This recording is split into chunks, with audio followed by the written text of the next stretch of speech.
like to now turn it over to Lieutenant General Jon Braga, who's going to have opening comments, and then we'll get into our panel. Hey. Thanks, Chris. Hey, everybody, honor to be here. I know I am just the warm-up act, and this is the real show right here. And like, well, I want you to know, I was asked to speak for a couple minutes. Like, he's going on, and like, I'm doing what I'm told over there from a great mentor of mine, Chris Sorensen, over in their corner. But again, I feel like a kid in a candy shop. You know, I was just telling these fine gentlemen here of like when I got to a ODA, I dreamt, you know, I read all these Mac v. SOG books and all these World War II books, and this is what inspired me to go, you know, special operations. I was hoping for that a couple holdouts of like there's still some Vietnam vets on the team I might show up, or the company, their battalion, and you know, unfortunately, it was, you know, wasn't the case. You know, I showed up a little late for that, but I was looking to seep that knowledge from gentlemen like you. I never thought I'd get this opportunity to actually interact and listen to some of the actual originals. Never even dreamt that when I was a young adolescent reading all these war books and stuff like that. But I did, it literally, so I'm just talking to our four heroes up here, our four icons, and then hands me this piece of paper, which I read before I got to an ODA, about all these tips to throw, you know, jump up and down with your rucksack, make sure it doesn't jingle, you know, all these tips of the trade from, you know, the jungles of Vietnam and everything else, and then they were right on me like, where the heck's the new one, you know? So look, we haven't lost our candor in the regiment. It's still there. It's all right. It's okay. Everything's all right. You know, we're not going crazy there. But that was just so full circle for me. I was like, I have a copy of this in my house right now, but this one's going to be hold a special place for sure. So honored, absolutely honored to be here and just be part of this. Hoping to set the tone. And thanks for everybody choosing to be here. Whether you were part of the regiment, supporting the regiment, part of the spouses, family, kids. I mean, it's just thanks for choosing to be here just to celebrate it. It's been an amazing year of anniversaries, you know, obviously celebrating the 70th year today. This past year, we also had the 80th for 1st Special Service Force, 70th for 1st Ranger Battalion, 40th for last year, technically, for Army Special Operations Aviation Command. And then celebrating, like I said, today on the, and 70th obviously for 10th as well. So awesome to see so many familiar faces, and then look forward to chatting afterwards. But so honored and privileged. I got the command warrant here. Bob Davis representing two parts of the triad up top of the USASOC. Mike Weimer unfortunately couldn't make it here, Command Sergeant Major, but we truly are blessed to be here and humbled. So a little bit into the prepared remarks here now. Although not everyone in the audience may or may not be here, I want to first recognize some families of the fallen heroes who may be here in the room, they may be here today, but families of Staff Sergeant Dale Denke, First Lieutenant John Irving, First Lieutenant John Penman, and Lieutenant Howard Harrison. We thank you for sharing this historic anniversary with us and renew our commitment to never forget, for your selflessness and sacrifice to your loved ones and their service to this nation. And any other Gold Star family out there, we will never forget. Please, a quick round of applause for all our Gold Star family.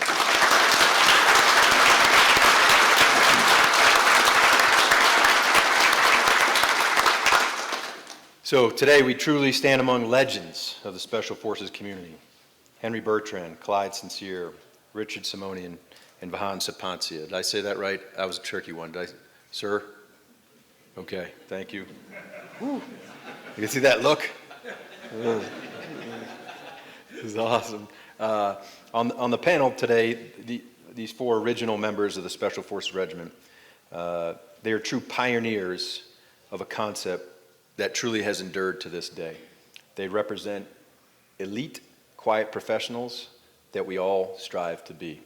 This panel will honor their legacy and challenge today's Green Berets to continue forging the path that they blazed 70 years ago. You'll hear these men's stories and their perspectives on the founding of our regiment. You'll learn about their courage, about their ingenuity, about their commitment, and they truly have inspired generations, myself included, for others to follow in their footsteps. I want to tell you what they mean to the men and women, the 36,000 men and women of the United States Army Special Operations Command. And I want you to think about that number, 36,000. From an initial authorization of 2,300 Army Special Operations has now grown to 36,000 personnel of our men and women, the best it has to offer in our nation. They are specially selected, trained, and educated soldiers and civilians. So 70 years ago today, or 70 years ago, these men were part of something groundbreaking and new. Today, the Green Beret, the United States Army Special Forces are cultural icons. We are on every continent. Our allies know who we are and what we can do, and our enemies fear us. No matter where we go and what new domains we conquer, the legacy of the originals is never far from our minds. From Korea to Vietnam and beyond, these early classes of Special Forces soldiers, they set the example for others to follow. The men and women of USASOC strive each and every day to build upon your legacy, gentlemen. The spirit of the original remains as we apply irregular warfare skill sets to an even more complex world. The World War II experiences of Volkmann and Bank are the foundations of modern Special Forces operations doctrine. As we reflect on the achievements of these great men, we also honor the men and women of today's Special Forces Regiment and the Psychological Operations Regiment and the Civil Affairs Regiment. In April 1952, the Psychological Warfare Center was established on Smoke Bomb Hill, Fort Bragg, North Carolina. It was a proponent for unconventional warfare at the time, building on the lessons learned from the likes of Colonels Volkmann and Fertig in the Philippines, and Colonel Banks' experiences with the OSS in France and Indochina. In June 1952, Colonel Bank activated and assumed command of the 10th Special Forces Group, and by January 1953, the first Special Forces classes had graduated. We started with one headquarters and a headquarters company and 3 Special Forces company. That might not seem like much, but it came to have an outsized impact on U.S. strategic objectives. In Korea, 99 early Special Forces graduates advised guerrilla elements conducting dangerous missions behind enemy lines. One of those first Special Forces officers described his role in Korea with this, said, "Our mission was to harass and interdict in the rear areas. We conducted raids, ambushes, laid mines along MSRs." And I don't know about the rest of you, that sounds pretty eerily similar to what's still taught today in Robin Sage. And you see unfolding in the likes of Ukraine with our partners, trained, advised, and assist by your Special Forces, Civil Affairs, and Psychological Operations that has prepared resistance and resiliency across the whole of Ukraine. You see it unfolding in every day. 70 years later, unfolding before your eyes. Contributions that these men laid out is being unfolded and making a difference in freeing the oppressed. Many of the originals went on to serve in Vietnam, most in various special operations elements of the Studies and Observation Group. Wherever they served, they carried with them the spirit of the Green Beret. It is a spirit of resourcefulness, intrepidness, and courage. It is a commitment to serve as a quiet professionals without seeking accolades or recognition, to fight and win on behalf of our nation, our allies, no matter the odds. The originals set off to free the oppressed in a world beset with tension between repression and authoritarianism on one side and freedom and democracy on the other. It was an era of nuclear brinksmanship and the doctrine of mutually assured destruction. Today, we find ourselves in much the same position. Vladimir Putin has violated the sovereignty of a democratic nation, plunged a region into protracted conflict, threatened the global rules-based order, and initiated the largest ground combat since World War II on the European continent. Simultaneously, the People's Republic of China demonstrates an increased willingness to assert influence around the world through its One Belt, One Road initiative, while telegraphing an intent to seize contested areas of the South China Sea and against Taiwan. Then as now, Special Operations Forces, and in particular Army Special Operations Forces, are the best strategic option to deter, undermine, and challenge our adversaries. From our roots in the Psy-War Center, we continue to impose doubt, cost, and belief on those who threaten global peace, freedom, and democracy. So just as the originals did in 1952, we must embark on a new and daring adventure to secure our nation and our allies. Harkening back to the days of the Korea Guerrilla Command and the Studies Observation Group, U.S. Army SOF is often the only force in the enemy's deep areas. That is where we will remain. That is where we will fight our nation's battles, and our adversaries will have to think long and hard about any act of aggression, knowing that there are Green Berets, PSYOP warriors, and civil affairs soldiers in their backyard operating across all domains. So while never forgetting where we came from, we are charging into a new modern era. We will remain the world's premier force for partnered guerrilla operations. We will be comfortable living behind enemy lines and spending careers with our allies, forming generational relationships. A return to the Volkmann model. Our soldiers will always be specially selected, trained, and educated to ensure they are trusted even the most difficult and sensitive missions. And I promise you, they are carrying those out to this day. We are stepping into new domains. We are no longer limited to the land, sea, and air. We are confronting challenges and opportunities in the space and cyber domains. The Army Special Operations warrior of the future is highly technically attuned and capable of leveraging the full spectrum of space and cyber capabilities while still leveraging generational relationships. Some forged on the back of the veterans of World War II, some shared over decades now of fighting side by side and sharing blood, sweat, tears together, that will work together, taking on these new challenges. So as we hear from these members of the original Special Forces classes, we must remember that we're not forging a new direction. We've only taken up the charge of the legacy that these four men and others started. Much has changed, but much is still the same. Our warriors continue to fulfill their promise to defend this nation without fear, without fail, and without equal. So we look forward to sharing this moment with you and hearing your stories. You gentlemen are truly without equal. Deo Presi Liber.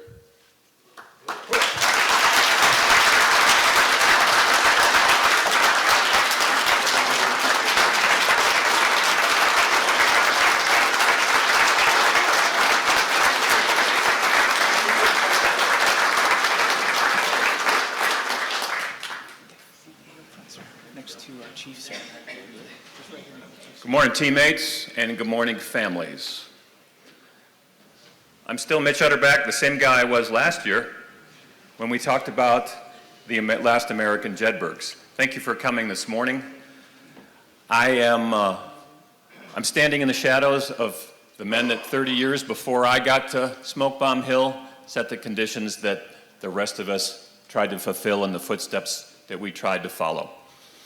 We are going to let them do most of the talking the rest of the morning.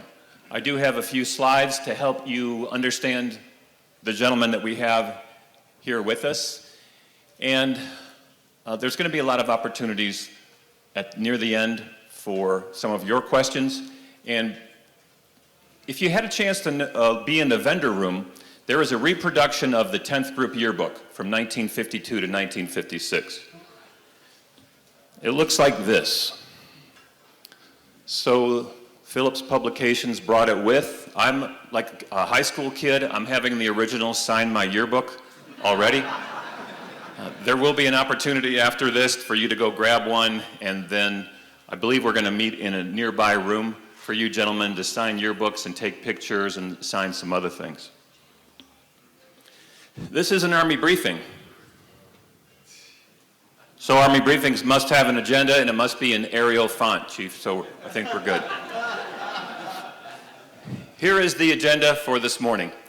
A quick refresher on our history, followed by, well, you read it, most of you read English. But there's Colonel Bank, smiling face. That photo was taken, that's his command photo from 1952. By the way, Colonel Bank, he only ate whole wheat bread. He exercised every day. And we have some stories from our originals about, fascinating stories about watching Colonel Bank exercise before one of them got in trouble from him. So here are the answers to tonight's trivia test.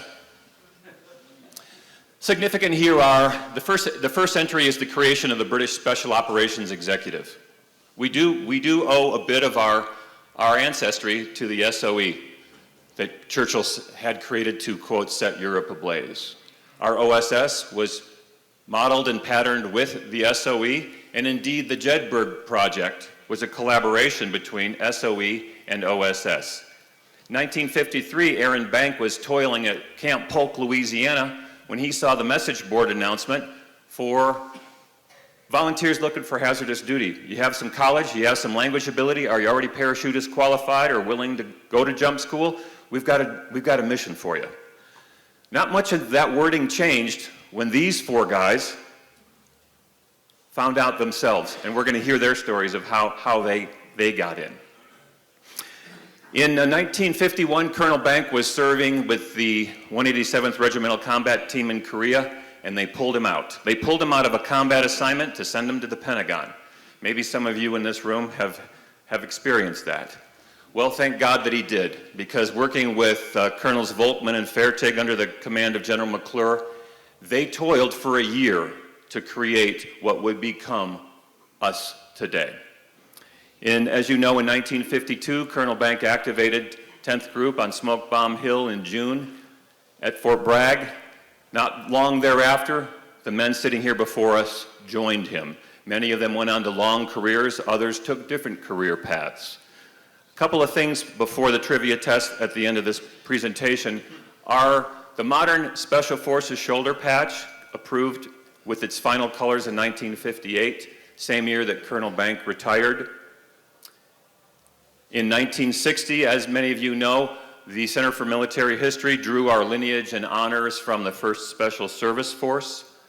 And in 1961, in September of 1961, the Green Beret was finally authorized. But I can assure you, Henry Bertrand, holding the beret that he wears now, was wearing that beret well before 1961.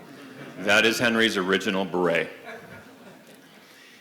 Here's a quick look at what these young men what these heroes looked like when they were in their early 20s. Richard Simonian. Richard, raise your hand so we know. This is Richard today, at a young age 90. And that's him with his first team. That's Richard on the far left. Henry Bertrand. Henry?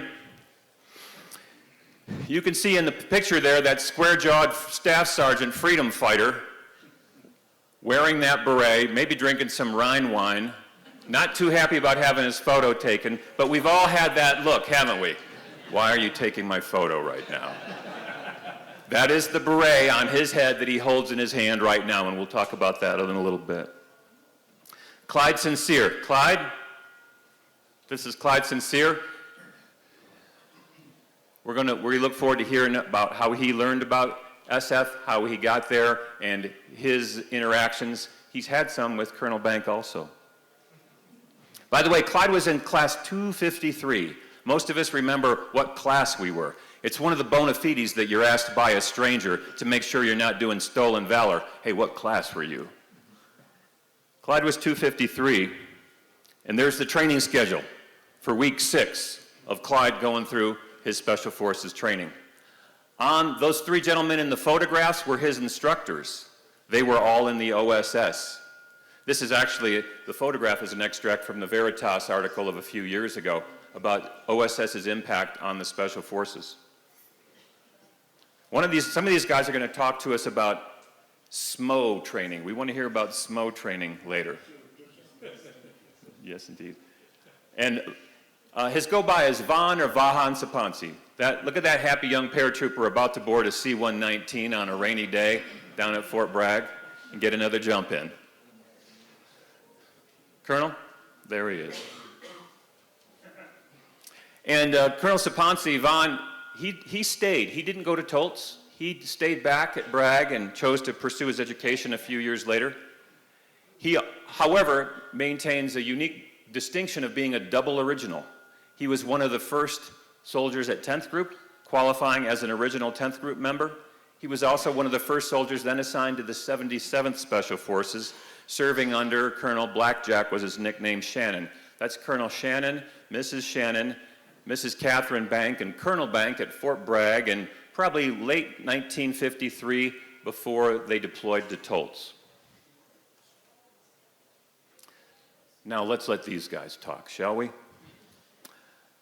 I'm going to sit and I'm going to ask each of you something that we all wonder about, and that is, how did you get the word? And I'll call on you guys, but how did you get the word? How did you first hear about this opportunity?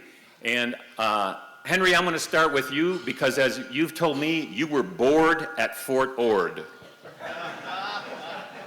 How did you hear about the opportunity for service in the Special Forces? And tell us how you got there. I had just finished basic training, at Fort Ord, California. The Korean War was winding down, and I kept waiting and waiting and waiting, no orders. So I went up to personnel, and I said, "What have you got? I got to get out of here." And they said that there's a new organization, but you have to be airborne qualified. And I'm thinking, a pilot? Do I have to be a pilot? Keep that close to your mouth. Talk into that. What's that? Talk into the microphone. Eventually, I found out that it was a new organization. All they said was, it is the 10th group. There was no indication of anything else. So in early 1953, went to jump school, completed jump school. They put us on a bus, took it to Fort Bragg. At that time, the group did not have a replacement company. So they sent us to the 82nd Airborne Replacement Company. And I'm sitting around with my duffel bag and waiting and waiting. And I go outside, and there's this guy walking up and down the street in front of the building.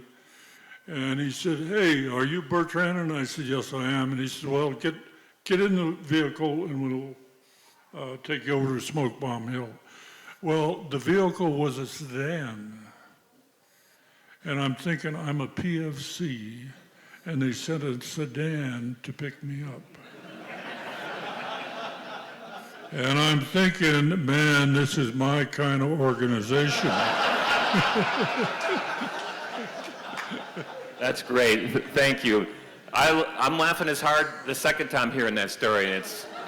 Some of us have been out there hanging out, waiting for somebody to come help us, but we never expect that kind of treatment. I want to ask Clyde and Vahan, who came together. Can you guys tell us how you heard about the opportunity and what brought you eventually to Smoke Bomb Hill? I was in the 508 at that time. I was the PFC or corporal. I can't remember that far back. Oh, shut up. And we were on Operation Longhorn in Texas. And prior to the actual operation starting, I happened to go in the local orderly room, and there was a circular on the wall stating that there was a new unit being formed at Fort Bragg. There wasn't a number yet that I knew of. It just said a new airborne unit, and promotions were hard in the 508. So they said the losing unit can't keep you if we want you, but you had to pass the test. 200 meters swimming, 5-mile run, the PT test, some odds and ends, and then our application. And if it was accepted, the 508 lost me, and I lost them. And I got to Fort Bragg in July of 1952. We had one orderly room and one barracks. And then we started filling up.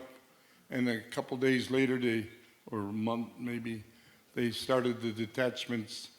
I was initially in the 16th detachment, and I ended up in the 22nd detachment. And that was about the cutoff for when we went deployed in November of '53 to Batoles. And we went in the middle of the night by bus to Wilmington, and the ship there was waiting for us, and there was this National Guard outfit already on board, and they saw all of us coming, and we were wearing overcoats, all slick sleeve. They thought, this is great. Going to Germany, we know who's going to do the KP in that. We got aboard that ship. We all took our overcoats off, and there wasn't a man except for Richard here that was under a sergeant. And they were upset. They did the KP while we went to... Richard, Clyde. Yes. Let's ask Richard to tell us how he heard about 10th Group also. Richard, tell us how you heard about it there at the 508th as well. I'm sorry, Vahan. Vahan, because you guys were together. Colonel Sipantzi, how did you hear about it? I was in a heavy weapons company, and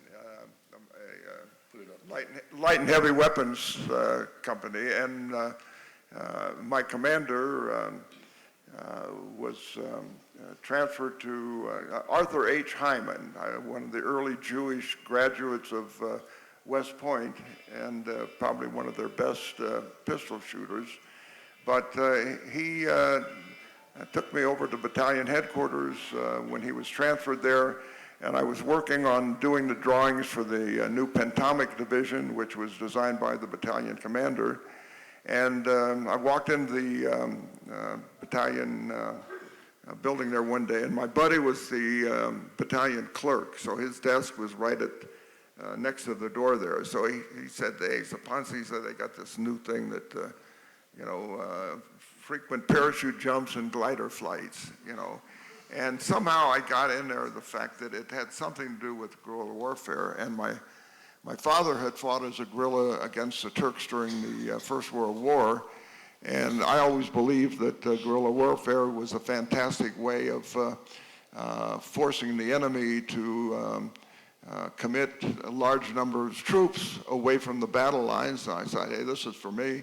So he said, if you want to apply, he said, I'll type up the paperwork for you. So he did that. My company commander interviewed me. Nobody knew what it was, and actually the planning was just across the street in an old POW compound.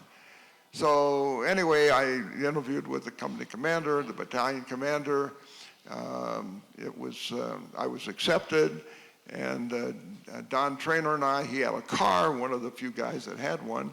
So he and I drove up to Fort Bragg from Benning, and we reported in on June 7th, 1952.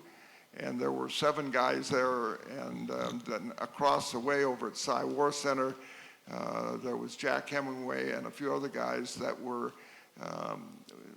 getting all the equipment that we needed. Lippet mines from the Brits, and Fairburn knives, and a variety of other things. And so that basically was how I got there. Yeah. Thank you very much. Richard, speaking of Colonel Sipantzi, he drove in a POV to Fort Bragg, but we know that you drove your own car also. So tell us how you heard about the opportunity to serve in group, and how you got to Bragg, and what signing in was like. Well, can you hear me? No. I'm old, I need help. I'm on now. Okay, yes, the Korean War was going at that time, and I didn't want to go to Korea. So I volunteered to join the Army and volunteered for Airborne and went to Fort Ord. And when I was in Fort Ord, maybe July or early August of 1952, they called everybody together that had volunteered for Airborne School. So the 2 sergeants, they were really good-looking guys, and they gave us a presentation about joining a unit that they could not tell me anything about. There was no names, no numbers. And all they said was, we can guarantee you will be a sergeant. And I raised my hand.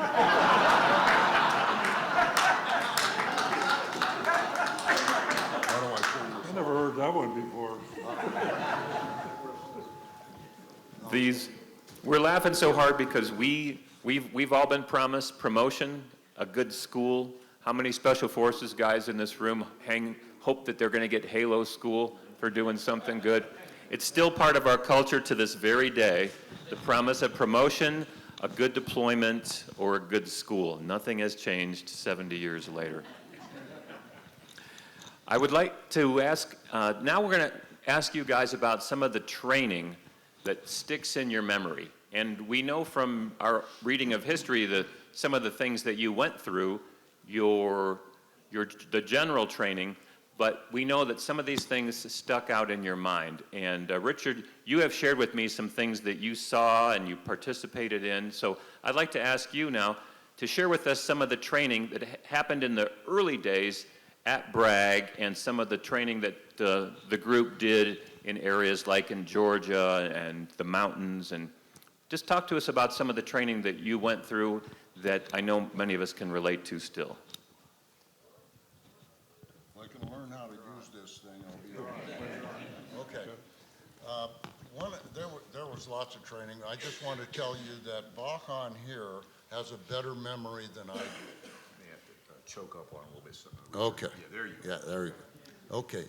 You all heard about Vahan? Okay. He's got a good memory. Well, he's going to talk next. Okay, I know, but I have to say that. So we were taken from Fort Bragg to Pope Air Force Base to fly to Fort Carson. I didn't know how we were getting there. I didn't know anything about it, but I got in an airplane and we went there. And when I got out of the airplane at Peterson, there was nothing on that field except one hangar. And the weather from North Carolina to Colorado, I just almost I fell in love with this place. So then we went through mountain climbing school, and I couldn't remember how we got to the Gannett Glacier. So I had to ask Vahan how we got there. And so we were in buses buses to some place, and we got mules, and I didn't know how we got the mules loaded up with all of our equipment. And I had to ask him 40 years later, whenever it was, and he said we had mule skinners, and those were authorized mules, and mule skinners were still a part of the U.S. Army at that time. Yeah, so we took the mules and we went over we spent overnight somewhere halfway to the glacier. And we bivouacked at the bottom of the glacier, and we were on that glacier for a long time, and I didn't know how long. And I asked him, and he said we were on the glacier for 3 weeks. And that was some training on that glacier. Well, Colonel Sipantzi, follow up some more with that, that glacier story, if you would, and other training that you want to tell us about. Well, the first night we stopped at what was called the inkwells. You came up on this ridgeline, and you could look down and you could see what looked like inkwells. They were dark lakes that looked like inkwells. And so each team was able to bring in, you had one duffel bag that you put in whatever you wanted the mule skins to bring in for you that you didn't have to pack in. So I had 10 pounds of potatoes, because I love raw potatoes. And we left those in with the mule skinners, and then we went up the next day up to Gannett Glacier. One of the guys did not sleep well. He slept well until he woke up, and he was laced up in his mummy bag, and he felt some sort of hot, unusual breath, and it was a big bull moose that was looking down on him, and I'm not sure if he used his sleeping bag again after that, but anyway, yeah. So the mountaineering, well, the tragic part of that mountaineering experience was the fact that when the mule skinners never brought our bags up, and when we got back to where our bags were, we found out that they had slit them open and taken out the stuff there, and the officers literally had to hold us back because whatever personal weapons that we carried, because we all carried one in those days, they trusted us with that, but we had them out, and we were ready for retribution, let me put it that way, yeah. And at that time, we were spending about 4 hours a day in hand-to-hand, this sort of thing. And wherever we went, they brought out a sign, chalkboard, and on that chalkboard, it said, when in doubt, punt.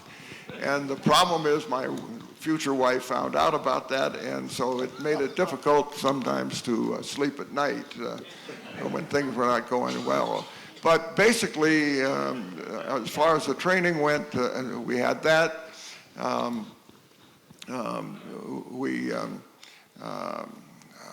My mind went blank for a minute. Yeah. Gee, I went blank. Yeah. Clyde has something to fill in about the glacier travel. Tell me about, remember the chow and then the accident. Talk about that if you would, Clyde.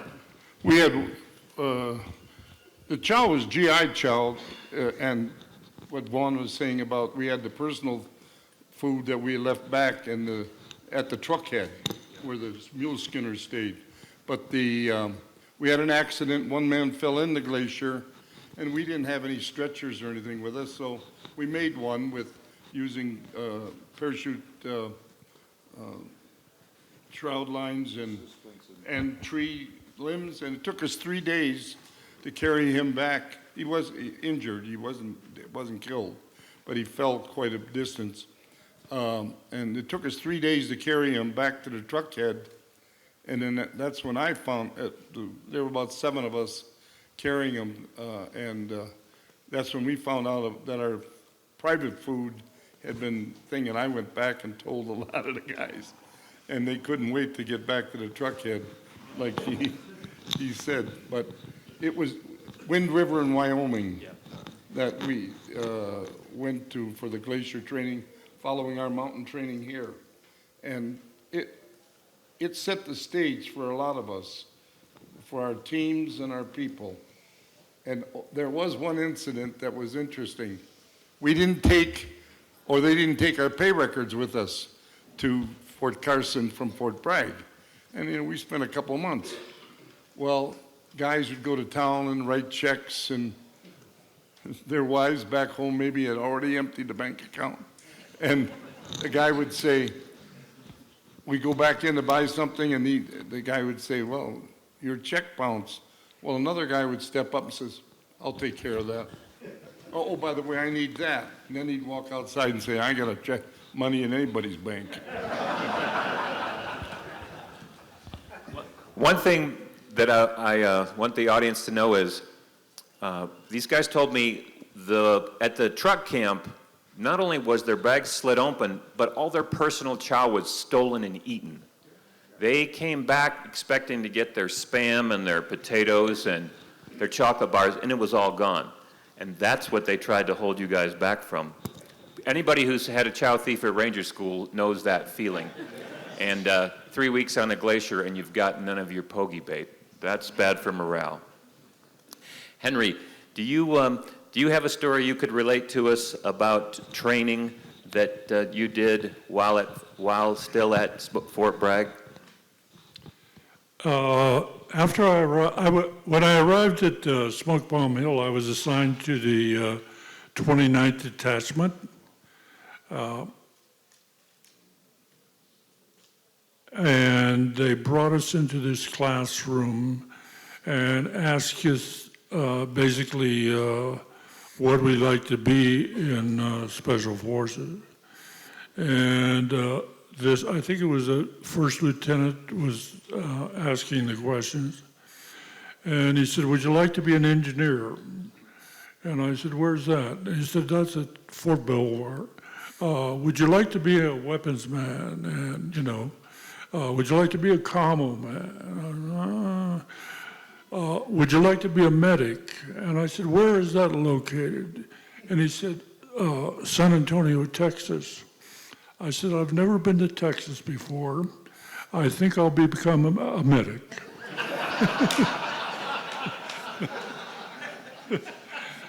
And I think the course was 91 Bravo, was the course. And I think it was like 4 or 5 weeks long, something like that. And I think we were about a week from graduation. And it was either a first lieutenant or a captain showed up and said, pack your duffel bags, you're going back to Bragg. And what about our diplomas? He said, I'll take care of the diplomas. said, okay. So come to find out, as soon as we got the bag, we were headed for Germany. And when we got to Germany, all these fellows on my left apparently had training that I did not at that time. And basically all the training that we received in the beginning was from people who were not assigned to the group. Very few of the classes were from senior NCOs or officers at the group at that time. Many of them were from the agency, different Army organizations, government organizations, that type of thing. And we just progressed from there. And the first FTX we were on was called 54-1. And I'll never forget that as long as I live. I don't know if you're familiar with the equipment we had at that time. It was all World War II equipment. We had 5-gallon gas cans, 5-gallon water cans, all of our weapons. BAR was our largest weapon at that time. I was, because I was a medic, they gave me a 45. The officers had map cases, leather map cases, so the maps wouldn't get wet. We had Coleman lanterns. We had GP knives, all kinds of assorted stuff. On our first drop, we kicked 2 door bundles. Upon landing on the drop zone, and these items, the water cans, gas cans, were full. And here I am with a 60-pound rucksack, probably 60, 65-pound rucksack, picking up a 5-gallon water can, and the commo guy says, you got to put the Angry 9 crank generator on top of your rucksack. And I'm thinking, you guys are crazy. How am I going to walk, you know? How am I going to move? And, but we did it. We did it. And I still have knots on the back of my head from the generator. That's all I've got to say right now. Thank you. Henry, I can assure you that the packs are heavier now. The packs are heavier now. I'm sure they are. The packs are heavier now. They're, the students in the Robin Sage exercise come in with 100 to 120-pound rucksacks. And if it's summertime, they're carrying a 5-gallon jerry can that weighs 40 pounds in itself. So it's nice to hear that sometimes it's even harder in some ways than it was back then. Clyde, does any of you guys want to share something else about training? Colonel Sipantzi, please, and then Richard, yes. Well, first of all, I'm glad that the 120 pounds that they're carrying now, every ounce of that is lightweight gear.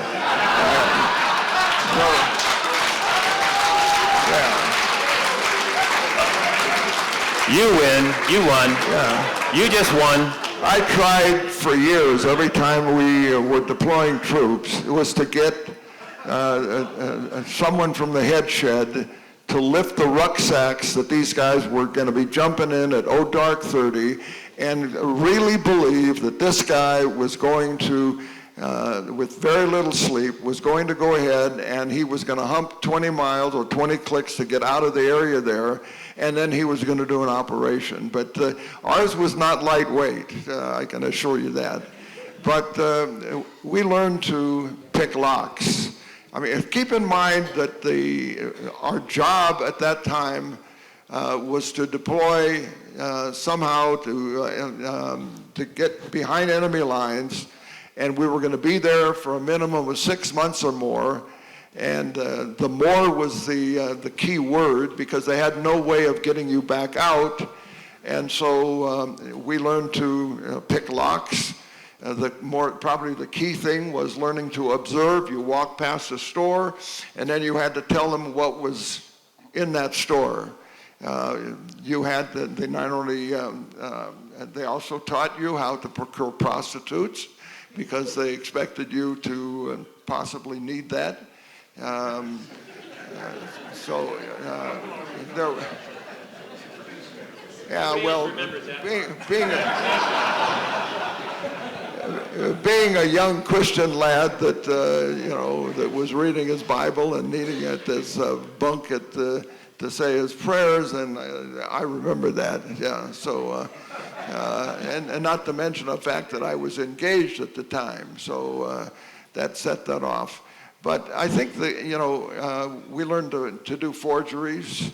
I forged my own discharge papers.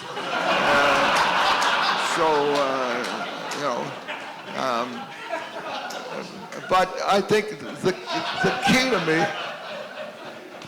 the key I think was the fact it was trust. It was your life that was on the line. So you were trusted to make the decisions, not somebody back in a head shed looking at a drone or whatever it was, but you were on the ground. It was your life, not the guy back there having coffee in the talk. And so therefore, you were allowed freedom, and freedom was probably the key word. You were allowed the freedom to do what you felt you need to do. You were given the assignment, and you were trained, and then you were free to do what you felt was necessary to accomplish that. And, because it's like we all had personal weapons. Everybody had, one guy had twin .45s, another guy had a garrote, another guy had a blowgun, another guy had Guys still do that. Yeah, It's the same. yeah. Let's let Richard talk about his memory of some training. If I can ever figure out. There you go. I just want to add a little bit to what he said. The first thing we learned in German when we were in the language class was Ich liebe dich. Yeah, but the other thing that was really something was what they call Robin Sage, and I don't remember what they called it at that time, but we went to this particular place somewhere in Georgia or someplace. I just don't remember. Dahlonega? Yeah. Dahlonega? Yeah. And so we were all in an airplane. We had a lot of lodge bill guys there from different countries, Czechoslovakia, Romania, and so forth, and they all loved the comic books, and they had them. So when we got over the drop zone, we were doing a low jump, and I'm not quite sure how, 600, 700, 800 feet, something like that. And I was looking down at the drop zone, looked like a postage stamp. And there were trees all around it. And we jumped into that place, and everybody landed in the trees except me. And I thought that was pretty good. So anyway, we were there, and we had to get jobs. So we, two people went to get jobs from farmers and anything, and they had the police and FBI and MPs and everything else that were trying to catch us. So myself and another fellow, we went to the first house that we were in that was out in the country, and I locked on the door, and a lady came to the door with a shotgun, and she said, "No Northerners here." And I said, "Ma'am, I'm from Southern California."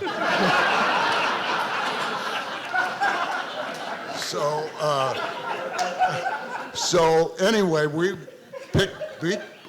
got a job there, and we picked some kind of green peas or something like that, and we loaded up the truck, and we were on top of the truck, and he was taking it to the warehouse. We went through the city, and we found police had some of our SF guys laying on the curbs and all that stuff. And so that whole thing was great beginning of what Robin Sage is now. You basically have described several days of how the Robin Sage exercise still looks. Clyde, I want to transition to your first team, maybe the team that you were assigned to for training, or your first FA that you were on that you guys actually did some stuff. Do you have any recollections for us about one of your first teams and your teammates and what that was like? Because we've all been on a team. We all remember our first team. We'd love to hear what some of your recollections are of yours. I had people like Tommy Tomlin, who recently passed away as a command sergeant major. He was a radio operator. Tony Zarba was a heavy weapons. I was light weapons. Bill Nolte was the team sergeant. We had 9-man teams in those days instead of the 12. Captain Gately was our team leader, but we never saw him because they used him up at the headquarters all the time. When we went to the field, Bill Nolte was our leader. One thing, when we were in Toltz, we had a range of 4 or 5 kilometers away, 8 kilometers away, and there was a building there, and they had a lot of rooms on it with locks, and we were taught lock picking. Well, it hurt some of our people later on when they got out of the Army. They took that training to heart and got in trouble. When we heard about that, the company that was teaching, company in Virginia that was teaching that phase, it ended. But another thing, when we, on the exercise, the first exercise is up in northern North Carolina, when we jumped in, that was the people, they thought the revenue agents were jumping in, and they were, because they were moonshiners up there. And all these troops coming in, we had one of our officers got caught up in a tree 2,000 feet high up there, and we were down on the bottom with a lake, and we had a number of men that went in the lake, and a couple soldiers' medals were given to the guys that saved those guys that went in the water, because we didn't have any water training at that time to speak of. But the training was exciting. That's what I like to say. It still is. It still is. Henry, do you have any recollections of your teammates, your first team, and what the camaraderie was like with those guys that you would want to share with us? Yes. The first comment I'd like to make is that for me, it is a high honor to be among my brothers in combat in arms. And I want to thank you all for allowing me to be here today. We are all teammates. Speaking of teams, I was assigned to 7th Company, 10th Group in Bad Tolz. My team leader was Lieutenant Clark. He was a engineer officer. Team Sergeant was Chuck Williams, Master Sergeant. 2 combat jumps with 101st Airborne. You got to believe that most of the team sergeants either come out of combat in Korea or World War II. Most of them were World War II. Like I said, Chuck Williams was my team sergeant. We weren't there, I don't know, very long, and he disappeared for 10 days. And I'm thinking, where did he go, you know? Well, I never knew that because he wouldn't talk about it until I saw this magazine. And here he is in a smoke dropper outfit in Missoula, Montana. And they sent a bunch of senior NCOs to go through that course.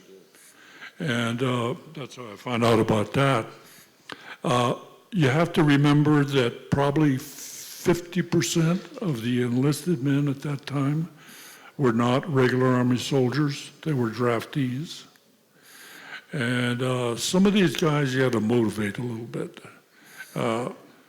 Why they volunteered for airborne and special forces, I don't know, but some of them, they didn't seem to like it very much, but we took good care of them.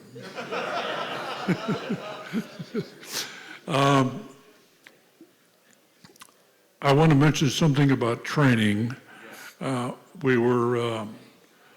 was looking at the training schedule one day, and they had this weird thing on the thing, and I've never heard of it, SMO.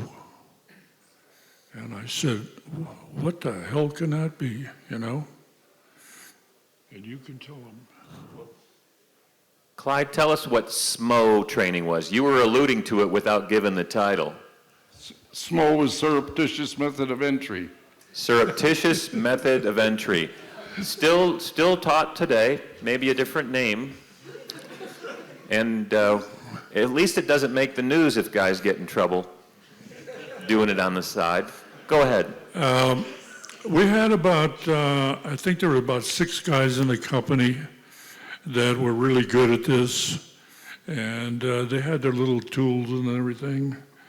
And the word come down about a week later that anyone who had these particular tools of lock picking must turn them in.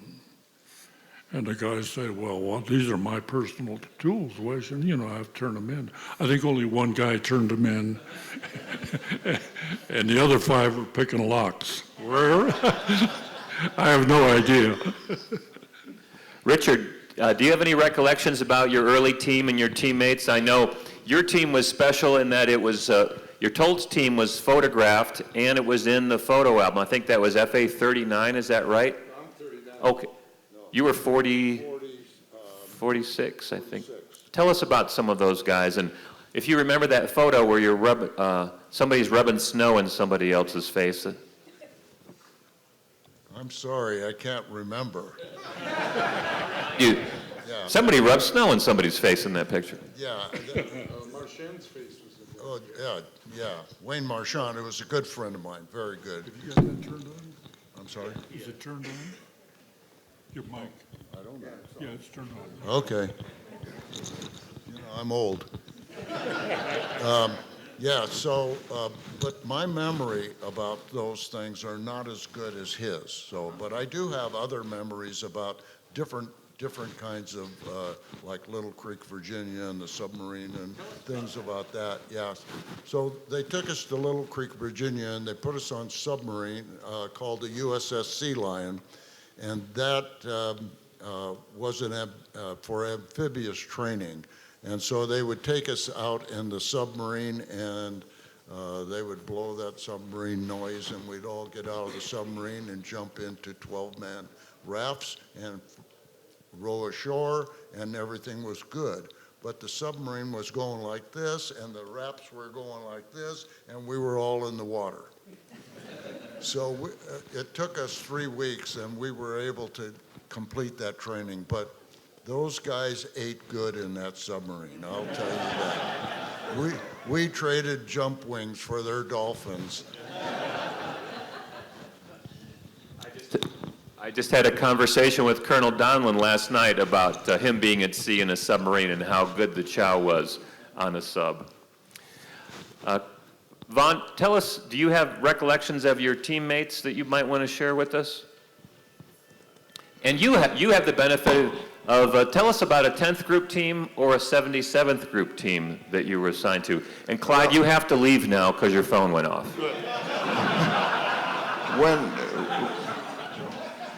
When we formed the 77th, I was in charge of the field training, and so we would, the other thing was we dressed however we felt we wanted to dress. It was our life on the line, and we had, again, that freedom. So anyway, what we would do is we would set up things. And I remember one incident that always stuck out in my mind, is that we had a scientist in this 2-story house. And we had, the job of the teams was to try to rescue the scientist. I found an old screen door, and we had barbed wire around the house, And we made it so that the window, one window was more easily accessible than the others. And so I hooked the screen door up under the window and then ran a line over the rafter with a sandbag so that when the screen door came down, then the sandbag came back through the window. And then on the stairs going up to where the scientist was, we put a number of simulators that would help whoever was coming in have more light so they could see what they were doing. And yeah. So we're inside and it's dark, and we could hear on one window, we could hear the guy's fingernails going down the side of the building as he was falling back into the barbed wire. And then I could hear somebody said, hey, I think we can get in over here. And so the guy came through the window, stepped on the screen. The sandbag came down back through the window, which is where he also went.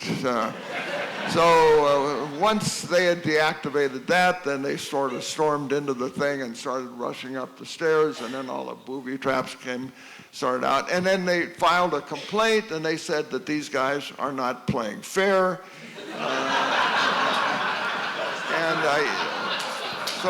That's still the same.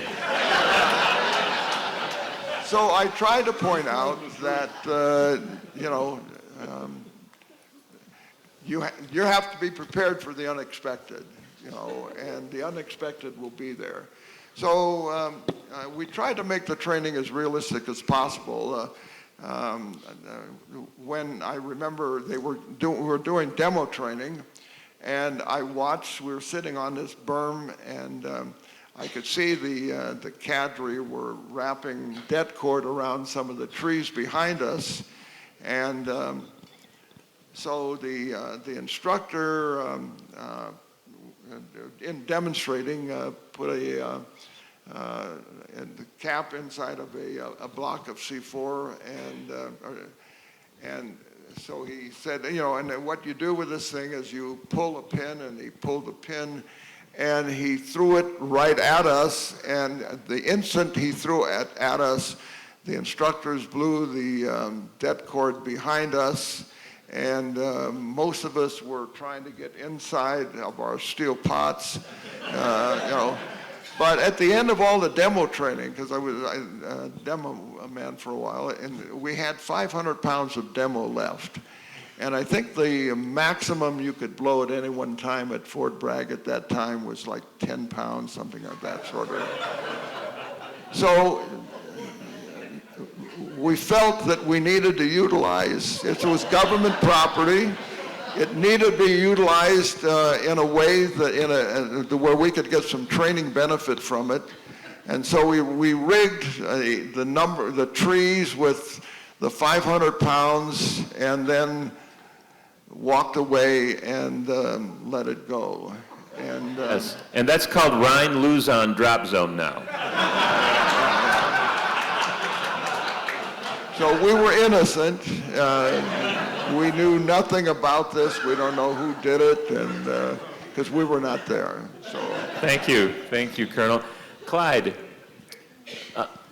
I want to give you the opportunity to mention some training, but then we're going to ask a question that's kind of modest historic interest to all of us, and that is, do you remember when you first donned a Green Beret? Probably unauthorized, but where and when and how did you and your team come to possess them? And we're going to go down the line and ask each of you guys that. Well, Captain Bazzelli and I forget the other officer went to Canada and got the berets. And a number of us got a hold of them early in the program. And I'm sure Henry's still got one that was issued to us. And we wore them all the time, illegally, wherever we went. I even got my butt chewed when I went to Greece in 54, 55 for training they wondered why we were wearing berets on our team, and we just told them, that's it. Even though it was illegal, we didn't know it was illegal. We thought it was normal. I knew it was illegal. Vahan, tell us about your first recollection, and then we're going to get to Richard and his illegalities. I believe, well, the thing to keep in mind is that the British airborne commandos wore a maroon beret, and the seaborne commandos wore a green beret. And the bookstore, we had a little bookstore there on the other side of the parade field. And they had the books. The books had been published, the red beret and then another one, the green beret. So I think it was Major Crow, the commander of, I think, 22nd Detachment, who commanded a black unit in the Philippines during the World War II. He said, hey, Sipantzi, so why don't you see what you can come up with? So myself and another guy went into town, and the only places that had berets were women's shops. And so we got maroon berets, and I think my son, who was also in the 10th group, I think I gave it to him when he was a young lad.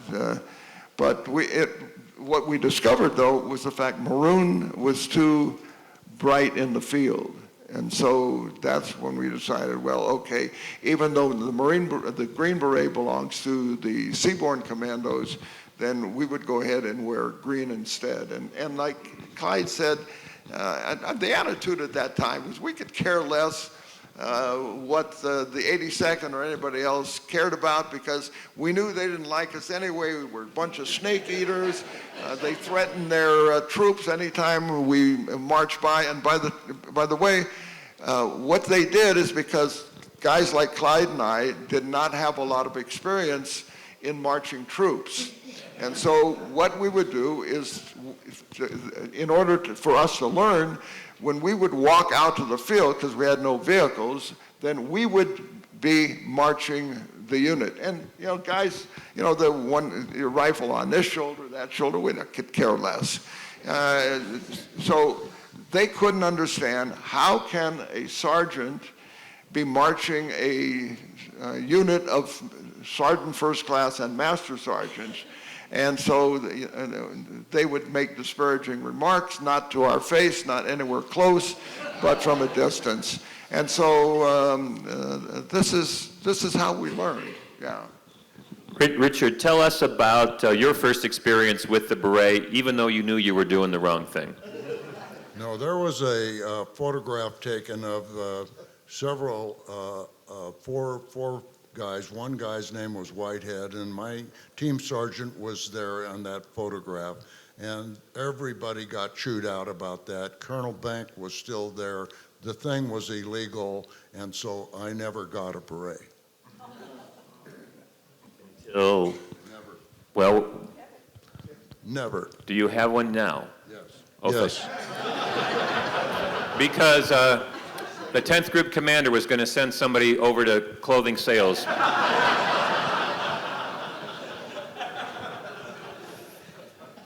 Henry, you're holding that original beret, and we've seen a photograph of you. Tell us your Green Beret story. I cannot remember the exact date or time that we were given the beret. I can't even remember, I see this photo of myself with the jump wings on it. I can't remember wearing jump wings on a beret. I cannot. But I do know this, that we were allowed to wear them on field training exercises, that type of thing. Couldn't wear them outside the concern until a later date. This beret that I gave to the 10th group many years ago was one of the originals. I was asked by the colonel at that time, why is it embroidered? And I said, well, when I took it to war, I wanted to have it. And all the time I was in combat, I never changed that crests, always green. Never put the 5th crest on, always green. And they were talking about jumping a minute ago. I have hundreds of jumps, but I was only injured once. And I don't know if you all remember Sicily Drop Zone at Fort Bragg. I think it's something like, what, 5 by 10 miles or something like that? Huge. Well, we were unfortunate enough to have the Georgia Air National Guard fly us that day. And for some reason, they dropped us in the trees. Why, I don't know. I mean, anyway, I oscillated into a tree stump and broke my leg, right side, around the ankle. They took me into the hospital, and they had to put a steel rod down and to repair it.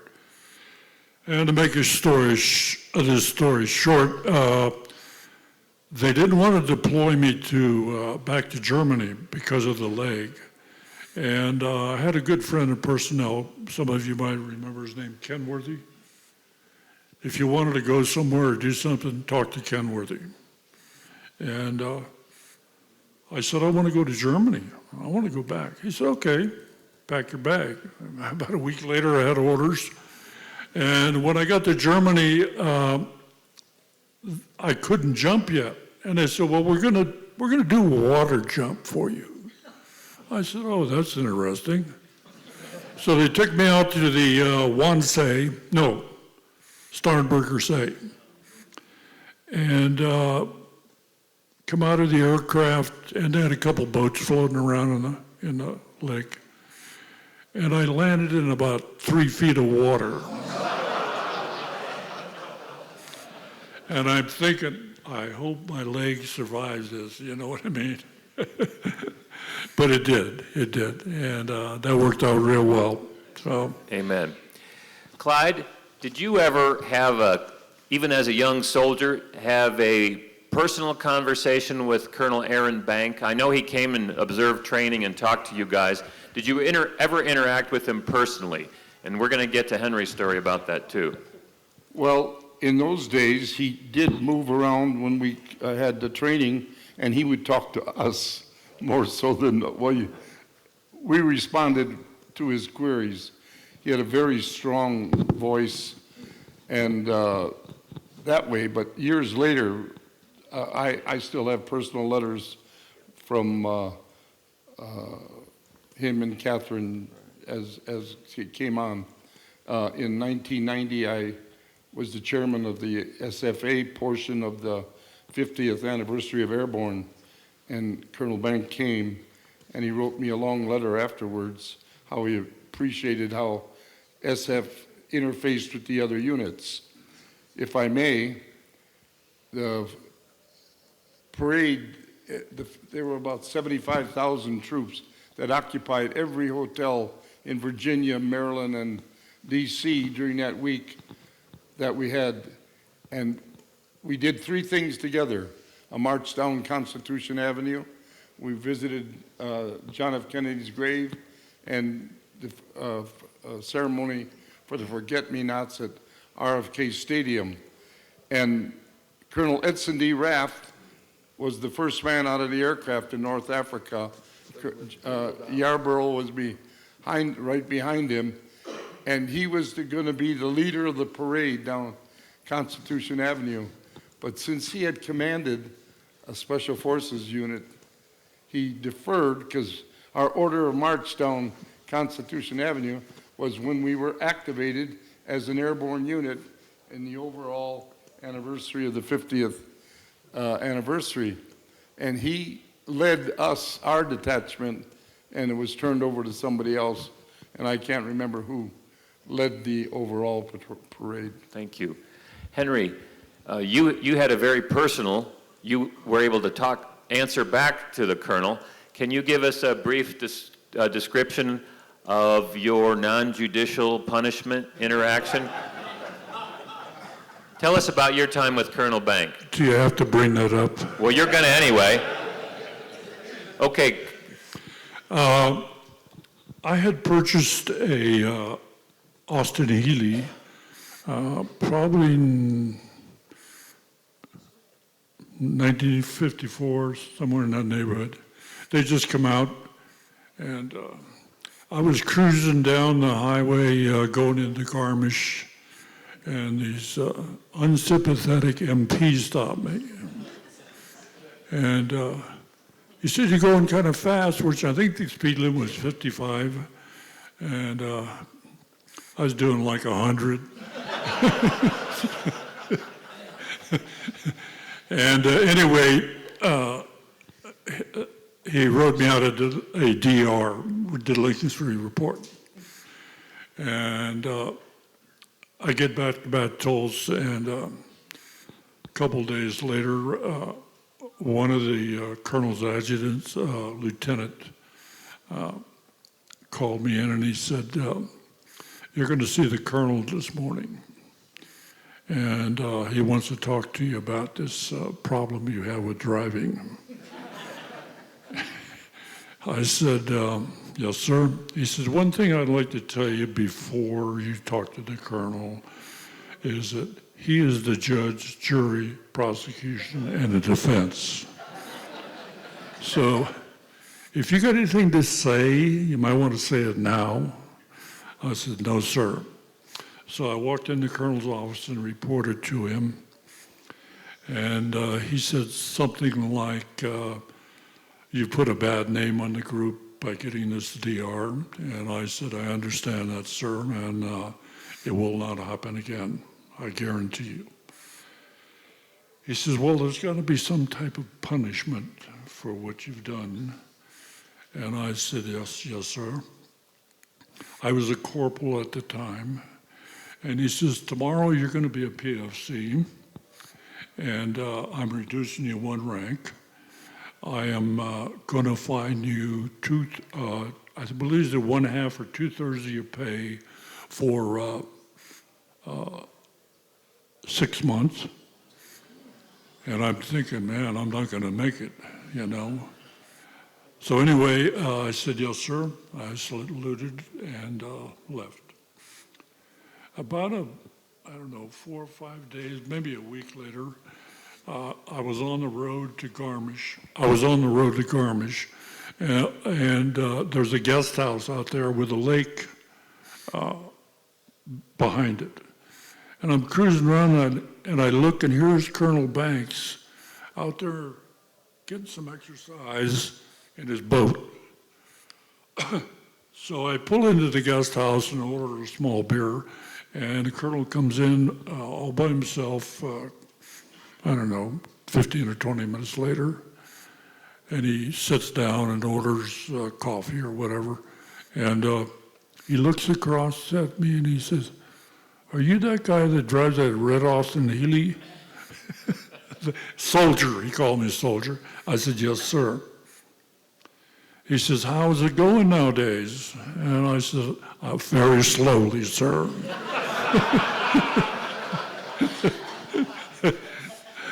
So anyway, about, a week later, I'm called up again. And Colonel Banks says, "You know, the punishment that I gave you was a little harsh, I think. I'm going to reinstate," this is about 3 weeks later, I guess. He said, "I'm going to restore your rank, but I'm still going to have to take your money." And I said, "Yes, sir. I feel like I'm getting off easy." And I said, "Like I said, this will not happen again." And that was my last contact with Colonel Banks. That's a unique story that none of us want to be reporting to the group commander for anything, good or bad. Yeah, we have just a couple more minutes, but go ahead. One thing in the early days in the 10th, I don't know if these guys remember or not, the only time you put on your Class A uniform was payday or if you're getting court-martialed. That was the only 2 times. And thank God it never happened to me again. Thank God. We only have about, 5 more minutes, and I wanted to let everybody know that the originals will be at the banquet. If you've purchased a banquet ticket, we'll all be at the same table. There will be time in between mouthfuls of food to come by and visit with us at the table. I know some of you have questions. Some of you have proposed questions in advance, and I believe, Yara, you have a question for the originals, and I want to hand you the microphone and let you ask that to them.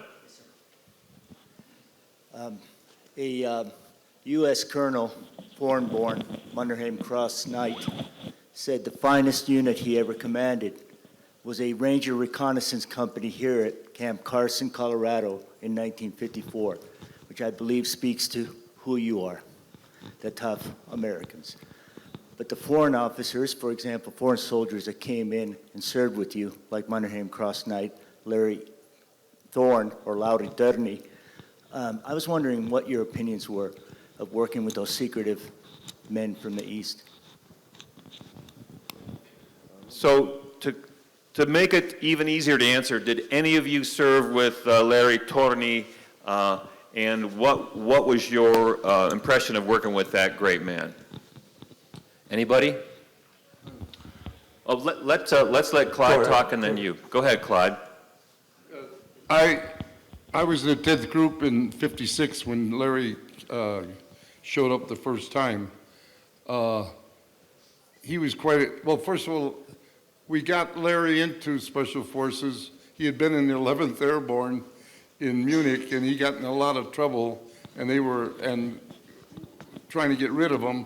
And we had Colonel Karavoy and Colonel Pavel Karinin that went to his aid and got him out of the 11th into the 10th Special Forces Group. Larry did some fantastic things, as many of you may recall. We lost an ASA aircraft in the Zagreb Mountains in 1961 or 62, and 3 or 4 countries tried to climb that mountain. They couldn't, and Colonel Mike Pollock was directed to prepare 2 teams. One was commanded by Larry Torney, the other by Captain Chandler, I believe. He set up the base camp. Larry and his team climbed that mountain in Zagreb and recovered all the bodies from that aircraft and the top secret documents and retrieved them and brought them back down. To my knowledge, there's one individual from that climbing team that's still alive, and that's Sario Karavawa, who was going to come to this reunion, but I think he became ill, and that's unfortunate. But he's still the only survivor of that with Larry Torney. Thank you.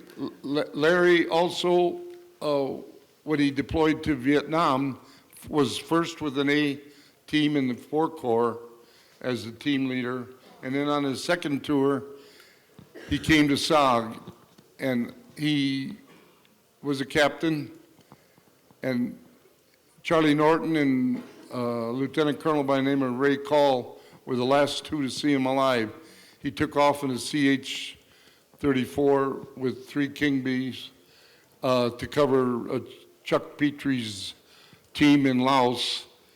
The plane never showed, the chopper never showed up until Mike Island and a few others in 1999. They found their remains, and then they were all interred at Arlington. It was fantastic. I was so proud. The casket had all of them in, the American flag first for Larry, and then there was no more South Vietnam, but they had the most embroidered, beautiful flag that they put over the casket for the 3 King Bee crewmen. And Thank you, Clyde. In the interest of time, ladies and gentlemen, we have one more note from our last speaker.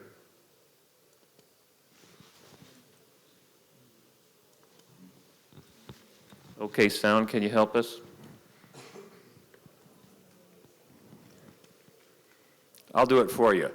Special Forces.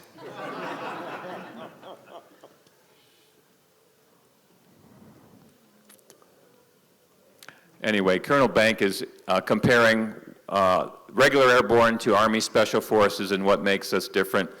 We'll try to get this up later on, but you can also come by my table at the banquet if you want to hear my Aaron Bank impression. I used to do it for him and Catherine, so it's been family approved. We thank Colonel Aaron Bank and the men who toiled like Colonels Volkman and Fertig to give us this legacy that we continue to cherish and preserve and move forward into the future for the betterment of our country and the world. I thank you, four gentlemen. Your duties aren't over yet. We would like to invite you to come to a room over here to sign a few things. And there are other things on the schedule for today that you may like to participate in. But a grateful nation and a grateful regiment and a grateful room of men and women send their personal thanks to you four guys.